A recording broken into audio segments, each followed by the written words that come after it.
Hello, my name is Maxine, and I'm one of the trainers at the International College of Professional Celebrants, the ICPC, and I'm also a practicing celebrant. And I am here today with my lovely colleagues to talk about what can be quite a challenging subject, which is should children be at funerals? But before I do, I'm going to ask my gorgeous colleagues to introduce themselves. Okay, so my name is Rebecca Waldron, and I'm training director and trainer for the ICPC. And my name's Mike Warren, and I'm one of the trainers at ICPC and a full-time celebrant. So welcome both. It's lovely to talk to you today. I think we've all seen children at funerals during our experience, and it is a painful thing, or can be a painful thing, for not only the families to see, but also for the celebrant to see. And you know, there's always sort of some debate, isn't there, or questions from families about whether their children should attend or not. But you know, grief is something that we experience at all stages of life, whether we're children or adults. And I think it's important for us to recognise that this is the case, and it's important to work with families and people of all ages to ensure that a funeral runs smoothly. So I'm going to sort of start off with what you view as the potential challenges of children being at a funeral, and that's, I think, in three parts. One is for the children themselves, one is for the family, and one is for the celebrant. And I think I'm going to sort of start off to ask about the challenges to the children themselves, and I'm going to ask you, Rebecca, what your thoughts are on those. Yeah, I think the biggest challenge for a child is finding themselves in an environment that they have no knowledge of, except perhaps they've heard it's a bit of a scary thing. So where something hasn't been explained to them, or nobody can really describe it to them, they come into a strange environment. There's a lot of emotion, and they kind of, take it all on, and they're not sure how to behave. So they don't know whether they should be crying or whether they should laugh, and what happens. They see, their parents crying, and they haven't seen that before. So it can be really strange emotionally for them. Yeah, and I think sometimes there can be they are awkward, aren't they? And they don't quite know what to do. And if it's especially, I think sometimes you could have children at the funeral of another child, and that must be really, really difficult. Yeah. And I think they sort of may not understand what's going on necessarily, as you said. And there's some sort of practical needs, aren't there, Mike, about having children at funerals? Yeah, there are actually. I mean, although they can actually take part to a large extent, they can take part, but children do get bored, and particularly if you're using words like crematorium and chapel and catafalque and all those sort of words, and they may not understand and very quickly switch off. So boredom can easily set in, and that can become distressing for themselves, but particularly for other mourners and the parents. And then the parents feel that they have to take the children out. So that's quite a challenge in itself, being able to meet their needs, their care needs, because they may want to go to the toilet. It's all that sort of thing that you need to be prepared for if you involve children in a funeral. But I think probably from the age of 7, say up to 12, sort of primary school age, children generally have an idea of death to an extent that it is sort of finite. That's it. But younger than that, children get very confused as to why they're there. And I had one grandchild who said to their mum on the way out, "When's Grandad going to come out the box?" and it's not nice, because if you're going to if you're thinking of that, the practicality is to explain that as best as you possibly can, to explain what's going to happen, so that they know that this is what's going to happen throughout the process. And I think there's we probably have an awareness, but and this is a much bigger subject about children and education on death and dying. And I know from my own experience as a family, when my mum went, we probably didn't really think too much about how we managed that with my nephew. And some of that fear about dying came out when he was older, and it was only until then we thought, oh, we were having conversations about my mum's illness and my mum's dying, without probably being considerate that they were in the room. So it's not just at the funeral itself, is it, Mike? It's No. when you're in the room with the family. What are your thoughts around that? I think it's really I think I would struggle to have the children around, because I think that they would find that very difficult to really understand.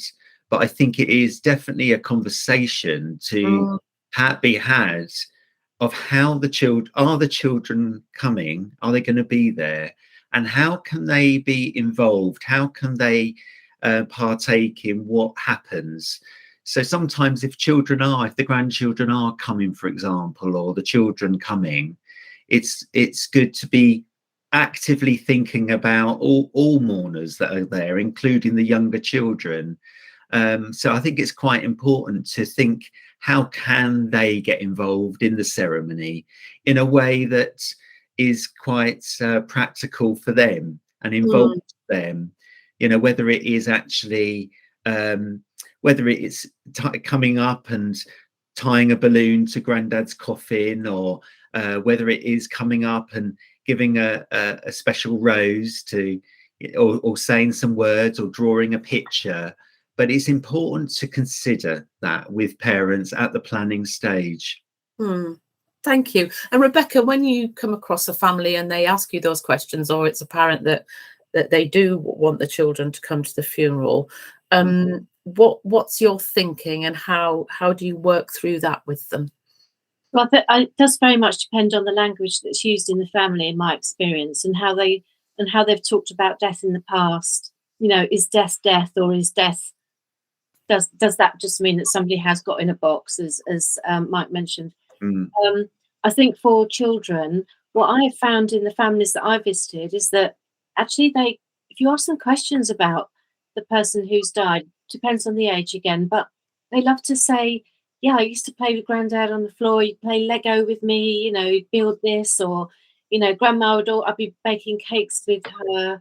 And they have some very special memories that actually they want to get in as well. So it really does depend on the family. And I think that is really super important for a celebrant to take into account, is to assess and ask the chief mourner, will the children be involved, and what do they know already before you go in and ask all your questions. So being prepared is really important for this. Yeah, absolutely. And I think some families really want the children to be part of that process. If they want them to be part of that rite of passage. They want their children to be able to mourn and to be part of that ceremony and to be part of the remembrance, don't they? And I think, as we always say when we're training new celebrants, that the views of the family and the family's wishes always come first. And I think it's about some practical considerations about, if there are children there, what kinds of questions you might like to ask. And it'd be good to have your experiences of funerals where you have had children. The last funeral that I did, the man died, who was the same age as me, after a very short terminal illness, and his widow, I was in the room with his widow talking about his service for most of the time, and she asked their son then to come in. He knew I was there and what I was there for, and was there anything that he wanted to do? And we asked him a couple of questions, and he didn't want to, and he did want to come to the funeral, but there was nothing that he wanted to do. And there's a lot of judgment there, isn't there? Because if you keep saying you can do this and you can do that, that then you could be adding more distress where that's not needed. I don't know if any of you have got any personal experiences you'd like to share. Well, I think there's one particular family that really sticks in my mind, where it was the young lad was 12. His dad had died very, very unexpectedly. Nothing, it was just woke up one day and he was dead. He was dead in his bed. But what happened with the lad was that he suddenly, overnight, had to grow up. He was being asked lots of questions that were beyond him. Questions such as, what music do you want? Is there something you want to say? And so within days of his dad dying, he was being asked questions that he was nowhere near mature enough to answer. And he was forced to grow up. So I think, there are lots of, there are plenty of lovely books out there that help to explain to children, about death. And I think, Mike, you probably found in your experience as a teacher, there's not enough time spent in education or really at home talking about death. No. And the resources for children are not, they're improving, but they haven't been that great. No. I that family really stands out for me, because I think it's important not to force children to make decisions that are beyond where they are in their own emotional maturity at the time. Yeah, no, I would agree with you. Actually, I think there's to actually be making decisions about the funeral and involved at that sort of planning level is something often that they can't do and that they're not quite emotionally ready for. But you need to take it from where the child is and what is happening, what they are emotionally, how they are, not expecting something more, or you have to act in a certain way in this particular place on that occasion, but to try to help them through that process, because they will be in their own small way be grieving, but it might be quite different. It might outwork its way in a different way than how adults are handling their grief. So it's being very sensitive really at that time as parents. Yeah. A lot of parents try to hide the facts of what's happened.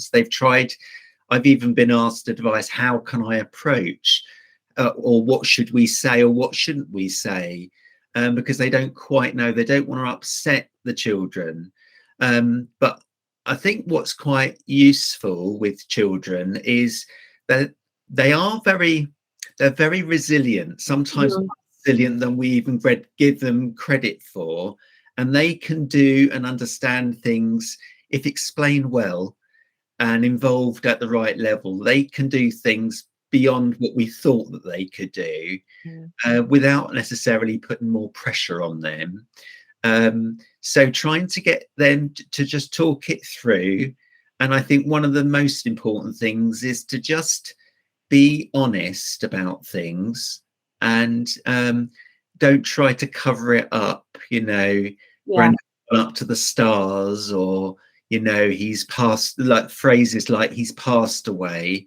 It's better to say that he's died, and get a sense that death and dying is something which is quite final. But I think I'm going to totally agree with Bex. I think, Rebecca, the education in this area, bearing in mind at school they do personal and health education, the concept of death and grief is really quite poor. Resources out there, there's a lot of nice books, but they're not something that is part of the curriculum. But some lovely resources out there to help explain death to children and that process.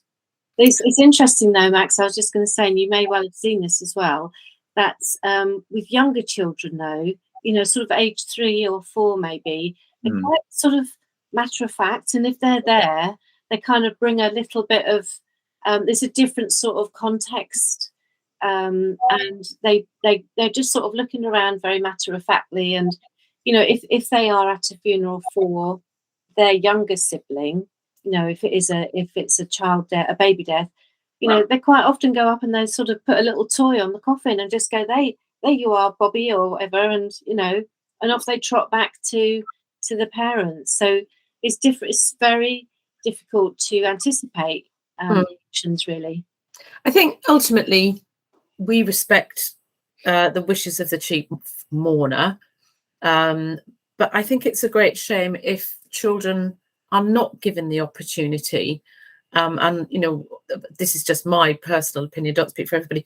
The opportunity to mourn and to express their love. Yeah. And I would say that practically all the funerals that I've been to, whether they've put a rose on the coffin or a rose into the grave, or whether I've read a thank you on their behalf, or I might have read a poem to Nana or something like that, it's really beautiful. And you know, it's allowed them to have that rite of passage and not feel excluded from the whole thing. So I think, you know, it's absolutely worth considering, and I think our role, as you said, is to help the family not necessarily make that decision, but I suppose we can give them the pros and the cons.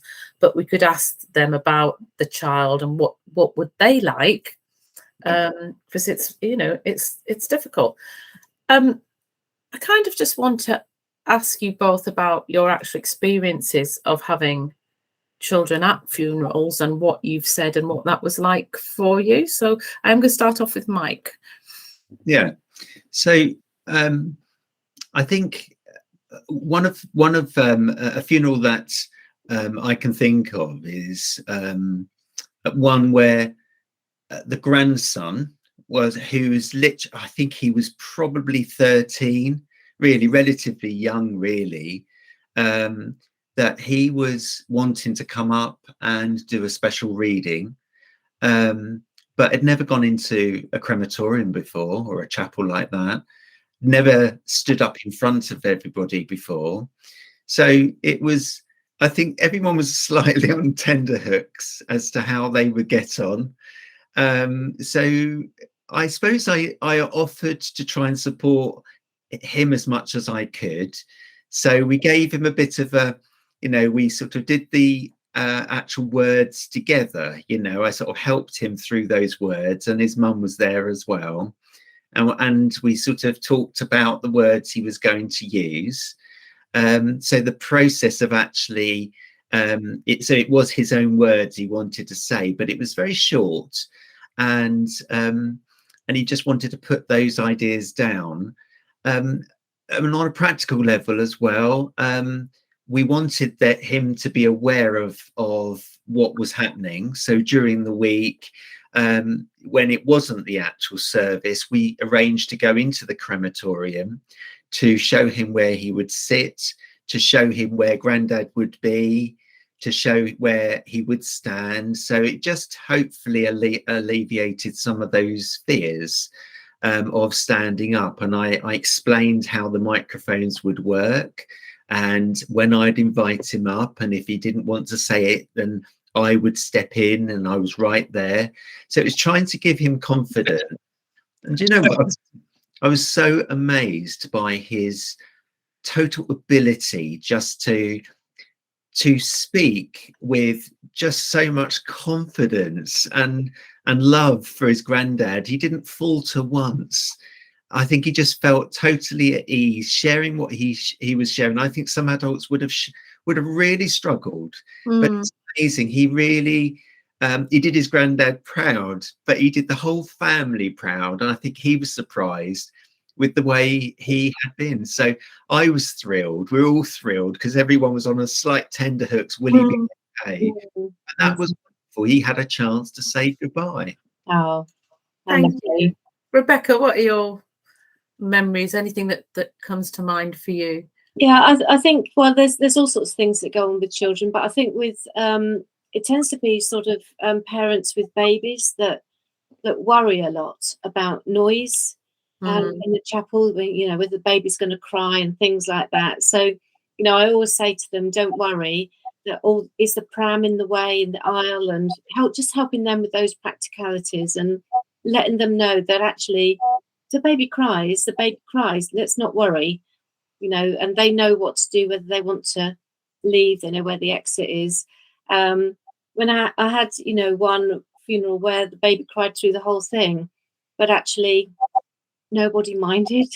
It was just, it was just the baby, and they could hear everything. The microphones were working well, and for me as a celebrant and anybody who came up to speak. So yeah, that was a memorable one, but it was a lovely funeral, and it was just very family orientated type of affair. I think one that comes to mind for me is we talked to the family, and they decided that their daughter was going to plant a tree for her nanny, and then they talked to their daughter about what she would think and feel about her nanny when she was planting the tree and when she walked past the tree in her garden. And then we read that out at the funeral, so she was there. So it was that was really lovely, because it included her without her having to actually do anything on the day. We said, she's going to plant a tree for her nanny, and this is why, and these are the things that she will remember about her nanny. So it was lovely, and the little girl was smiling at that point, because it was lovely memories. So although there was sadness, it brought her all those lovely memories of her nanny in a moment of joy, which we can have. So it's been a really interesting discussion. I think, our role as a celebrant, as we've all said, is to respect what the family wants, but also, and it is a joy, and this is a word that I know you use a lot, Rebecca, to be able to include children in that rite of passage. And I think the skill is to be able to do that in a way with the best way for them. And I think, coming back to what you said, Rebecca, about listening to the wishes of the family, knowing what the tone is, thinking about what the children want, and it can make it a very, very precious experience, and not only for the family and the children, but also for us as celebrants. So thank you very much for sharing your time today, and I look forward to chatting to you both again very soon on all things celebrancy. Cool. Thank you. Thank you.